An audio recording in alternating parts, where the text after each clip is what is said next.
NEET छात्रा की कथित रेप के बाद मौत मामले में जांच टीम ही सवालों के घेरे में है। विशेष जांच टीम यानी एसआईटी ने अब तक एम्स मेडिकल बोर्ड को पूरे दस्तावेज उपलब्ध नहीं कराए हैं। वहां के डॉक्टर का कहना है कि अधूरे कागजों पर कोई निष्कर्ष निकालना संभव नहीं। पीएमसीएच रिपोर्ट ने यौन हिंसा की संभावना जताई थी, जिससे एम्स की समीक्षा बेहद अहम हो गई है। सवाल है, क्या इस बेहद गंभीर मामले में एसआईटी लीपापोती की कोशिश कर रही है?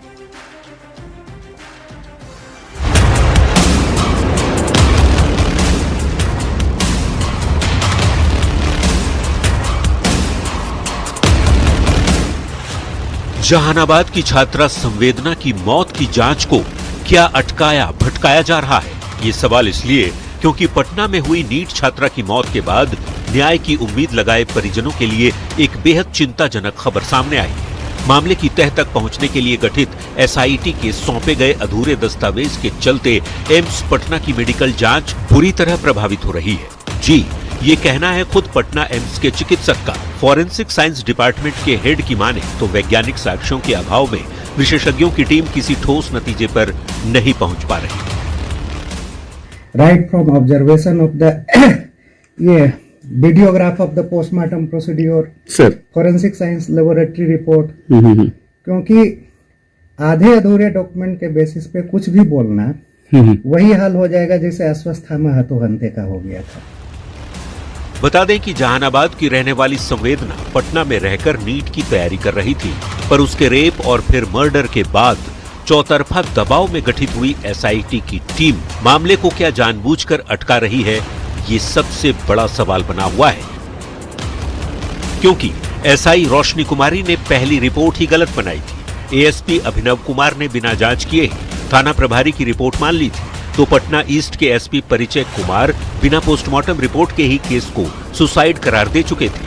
जबकि प्रभात मेमोरियल अस्पताल के डॉक्टर सतीश ने तो महिला डॉक्टर का हवाला देकर रेप से ही इनकार किया, सिर्फ शरीर पर चोट बताया था। और पटना के एसएसपी कार्तिकेय शर्मा ने मामले की पड़ताल किए बगैर रिपोर्ट पर भरोसा कर लिया था, ऐसा आरोप है। एम्स के फॉरेंसिक विशेषज्ञों के मुताबिक पोस्टमार्टम रिपोर्ट की समीक्षा केवल एक कागज देखकर नहीं की जा सकती। इसके लिए इलाज से लेकर मौत तक की पूरी मेडिकल रिपोर्ट जरूरी होती है, जो अब तक उपलब्ध नहीं कराई गई। जाहिर तौर पर ऐसे में कई गंभीर सवाल खड़े हो रहे हैं। एसआईटी समय पर क्यों नहीं दे रही दस्तावेज?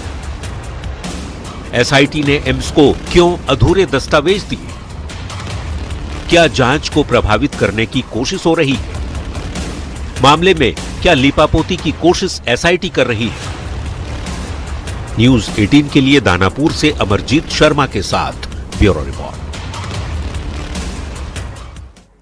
और इसी से जुड़ी इस वक्त की बड़ी खबर सामने आ रही है। पटना से आपको बड़ी खबर बता रहे हैं, जहां नीट छात्रा मौत मामले में सबसे बड़ी खबर मिल रही है।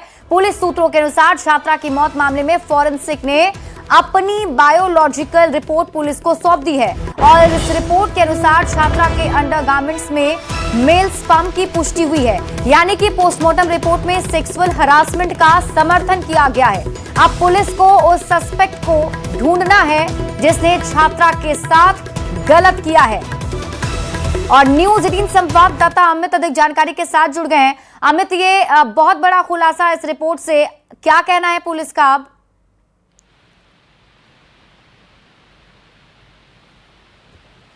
अमित, आप मुझे सुन पा रहे हैं? बिल्कुल, आपकी आवाज आ रही है जी। अमित, ये बहुत बड़ा खुलासा हुआ है। अब तक पुलिस की टीम की तरफ से यही कहा जा रहा था कि यौन हिंसा हुई नहीं है, इसे इनकार किया जा रहा था, लेकिन अब तो ये फॉरेंसिक रिपोर्ट में साफ साफ पता चल चुका है। बिल्कुल, देखिए, ये जो फॉरेंसिक की रिपोर्ट है, जो हमारे आधिकारिक सोर्स हैं पुलिस मुख्यालय के, उनके तरफ से ये पुष्ट जानकारी मिली है कि जो पीड़ित है, जो मृतक है, उसके साथ जो है दरिंदों ने दरिंदगी की और उसके जो अंडरगारमेंट्स है उसमें स्पर्म के अवशेष जो है वो मिले हैं और जांच में इस बात की तस्दीक भी हुई है। और आप स्मरण होगा कि जब पोस्टमार्टम करने वाली मेडिकल टीम थी, उसने भी इस बात से इनकार नहीं किया था कि लड़की के साथ रेप की घटना नहीं हुई है। पोस्टमार्टम रिपोर्ट में भी इस बात की साफ आशंका जताई गई थी कि इस बात से इनकार नहीं किया जा सकता कि लड़की के साथ रेप की घटना नहीं हुई।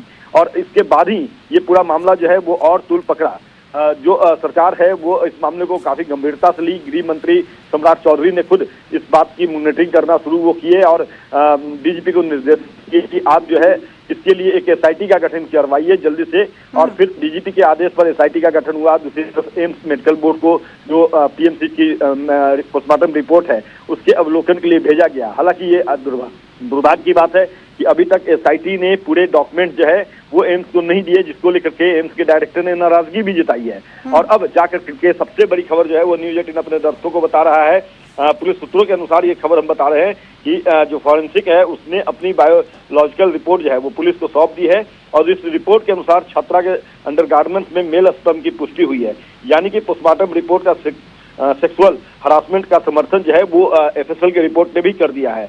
अब पुलिस को उस सस्पेक्ट को ढूंढना होगा जिसने ये कृत्य किया है, जिसने दरिंदगी की है। लेकिन सबसे अहम बात है यहाँ पे कि घटना के लगभग आज कह सकते हैं कि 10 दिन से ऊपर का वक्त बीत गया, फिर भी जो है लगभग 15 दिन का समय बीत गया है। 11 तारीख को लड़की की मौत हुई है और आज जाकर के जो है अब तक न तो होटल संचालिका गिरफ्तार की गई, ना ही उनके दोनों बेटे गिरफ्तार किए गए, ना ही वार्डन गिरफ्तार की गई हैं, ना ही जो अस्पताल प्रबंधक है उनके तरफ से किसी कर्मी को जो है वो हिरासत लिया गया। क्योंकि पूरा मामला जो है पूछताछ के लिए भले बुलाया गया हो, डॉक्टर सतीश को, हॉस्पिटल के संचालक जो दूसरे कर्मी थे उनको बुलाया गया, लेकिन जो हॉस्टल संचालक है, जो सहेली थी इनके साथ, जो लेकर के सबसे पहले सहज क्लिनिक गई थी, डॉक्टर सहजानंद के क्लिनिक गई, उनकी गिरफ्तारी हुई है। तो कहीं न कहीं कह सकते हैं कि पुलिस का जो ढुलमुल रवैया देखने को मिला, जिसको लेकर के सरकार ने नाराजगी जताई, गृह मंत्री ने नाराजगी जताई और डीजीपी के निर्देश पर जो है ने ये एसआईटी का गठन किया। लेकिन वही रवैया जो है एसआईटी की तरफ से भी देखने को मिल रहा है। हालांकि अब जो है सरकार को जवाब देना होगा। लगातार विपक्ष हो या हम न्यूज 18 जो है वो सरकार से पूछ रहे हैं कि आखिर क्यों ये ढुलमुल रवैया जो है वो अपनाया जा रहा है। अब तो इस बात की तस्दीक, इस बात की पुष्टि जो है एफएसएल की जो है रिपोर्ट में भी हो गई। तो अब सरकार क्या कहेगी, क्या दलील होगा पटना पुलिस के पास, ये देखना बेहद अहम होगा। क्योंकि देखिए हड़बड़ाहट में नहीं बल्कि जल्दीबाजी में कह सकते हैं कि एसएसपी ने एक बयान दे दिया था कि लड़की के साथ रेप की घटना नहीं हुई है। पीएमसी का जो मेडिकल रिपोर्ट आया, जो पोस्टमार्टम रिपोर्ट आया, उसमें सीधे तौर पे लिखा गया कि लड़की के साथ रेप की घटना हुई, इस बात से इनकार नहीं किया जा सकता। लेकिन फिर भी पटना पुलिस जो है वो थोड़ी दलील देती रही। पटना के एसएसपी कार्तिकेय के शर्मा हो या एएसपी हो अभिनव कुमार या जो एसएचओ थी रश्मि, तमाम जो लोग हैं एक सिरे से लड़की के साथ दरिंदगी की बात से इनकार करते रहे। और अब जब ये इस बात की तस्दीक खुद एफएसएल की रिपोर्ट में हो चुकी है, एफएसएल की जो अपनी बायोलॉजिकल रिपोर्ट है वो उसमें इस बात की तस्दीक हो चुकी है कि जो मृतक है उनके अंडरगारमेंट्स में पुरुष के जो है स्पर्म पाए गए थे। तो आखिर वो कौन है, इसको ढूंढना होगा और कहीं न कहीं जवाबदेही अब सरकार को तय करनी पड़ेगी। अब तक ना तो थानेदार पे कार्रवाई हुई है, ना एएसपी पे कार्रवाई हुई है, ना सिटी एसपी पे कार्रवाई हुई है, ना एसएसपी पे कार्रवाई हुई है। तो कहीं न कहीं कह सकते हैं कि सरकार जो है वो उनके तरफ से भी कहीं न कहीं नजरअंदाज किया जा रहा है। इन अधिकारियों, लापरवाह अधिकारियों को नजरअंदाज किया जा रहा है। और यही वजह है कि चाहे एसआईटी हो, पटना पुलिस हो, दोनों का जो रवैया रहा वो काफी ढुलमुल रवैया रहा। और अब न्याय मिलना चाहिए, इस बात को लेकर के लगातार मुहिम चला रहा है न्यूज 18, लगातार जो है प्रशासन को जगा रहा है, सरकार को जगा रहा है। लेकिन सरकार जो है वो कुंभकर्णी नींद में सोई हुई है। अब तक कार्रवाई जो हो जानी चाहिए थी, एसएचओ से लेकर के एएसपी, सिटी एसपी, एसएसपी तक को तलब कर देना चाहिए था, वो नहीं हुआ। लेकिन अब जब रिपोर्ट आई है सामने तो अब सरकार क्या करती है, क्या दलील पुलिस का होता है, ये देखना बेहद अहम होगा। बिल्कुल अमित, आप इस खबर पर नजर बनाकर रखिए, शुक्रिया इस अपडेट के लिए। और जरूर ये देखना होगा कि अब इस रिपोर्ट के आने के बाद एसआईटी की टीम किस आधार पर और किस तरीके से जांच को आगे ले जाती है। बढ़ते आगे, औरंगाबाद में 4 लापता बेटियों का सुराग नहीं मिल रहा है। बेटियों के लापता होने के मामले में नया एंगल भी सामने आया। हिंदू संगठन ने इस पूरी घटना का मास्टरमाइंड मुस्लिम लड़की को माना है, तो पुलिस का यह दावा है कि वो जल्द ही किसी ठोस नतीजे पर पहुंच जाएगी। ये रिपोर्ट देखिए।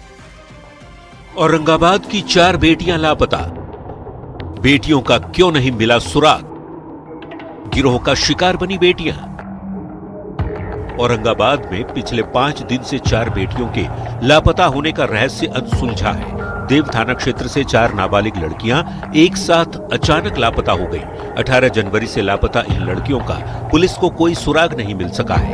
अब बेटियों के लापता होने के मामले ने तूल पकड़ लिया है। लापता एक लड़की के परिजन ने अन्य 3 लड़कियों पर अपनी बेटी को बहला फुसलाकर भगाने का आरोप लगाया है। परिजन को आशंका है कि उनकी बेटी किसी संगठित गिरोह का शिकार बन गई है। हम लोग को प्रशासन से यह है कि इसे सबको वापस कुशल बढ़िया से ना तो बेच भी सकता है वो सब। कितने दिन का मामला है ये आज 18 तारीख से है मामला, 6 दिन हो गया है, कोई पता नहीं कोई पता नहीं चल रहा है अभी तक। चला। FIR हो चुका है। वहीं इस पूरे मामले में हिंदू संगठनों ने मास्टरमाइंड एक मुस्लिम लड़की को माना है। हिंदू संगठनों ने पुलिस को आवेदन देकर मामले का जल्द से जल्द खुलासा करने की मांग की है। और जब भी करती है तो ये हिंदू लड़की को टारगेट करती है। पिछले बार भी हिंदू लड़कियों को सिर्फ ली और इस बार भी चार में एक मुस्लिम ये थी और 3 हिंदू लड़की को इन्वॉल्व की। 4 बेटियों के लापता होने के मामले में पुलिस के रवैये पर भी सवाल खड़े हो रहे हैं। पुलिस का कहना है कि सर्वर स्लो होने की वजह से उनके फोन का CDR नहीं मिल रहा।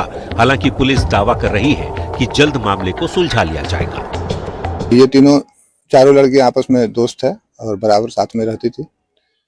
इसी संदेह के आधार पे उनको तीनों को नामजद करके FIR दर्ज कराया गया है, जिसका अनुसंधान अभी किया जा रहा है। अभी वर्तमान में उनके सारे मोबाइल और टेक्निकल आधार पे सब जानकारी इकट्ठा की जा रही है। एक साथ 4 लड़कियों के लापता होने की पूरी इलाके में चर्चा हो रही है। पुलिस जल्द नतीजे पर पहुंचने की बात कर रही है, लेकिन बड़ा सवाल है कि 4 लड़कियां आखिर कहां गई? क्या किसी गिरोह का शिकार बन गई लड़कियां? क्या बेटियों को बेच दिया गया? पुलिस को आखिर सुराग क्यों नहीं मिल रहे? न्यूज